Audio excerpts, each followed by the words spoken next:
Good day, ladies and gentlemen. Welcome to Druk's on Property. Today I've got one money-saving tip for you when you decide to sell your property.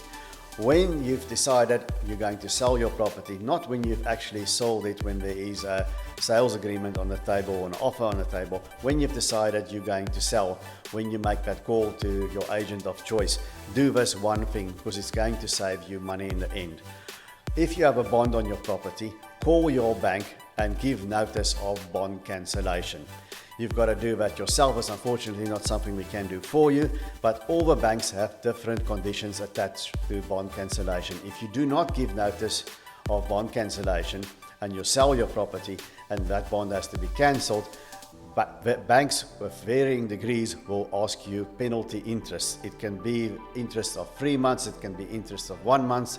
They all have different rules and these rules change, but that is why it is essential in order to avoid that nasty surprise that you give notice of bond cancellation, have it on email, and also ask your bank when does a bond cancellation, when does it need to be renewed. That's also important because maybe, not if you list with us, but if you have an agent that's a bit slow or it's a difficult market and your property doesn't sell, that notice of bond cancellation will lapse and you have to give notice of bond cancellation again.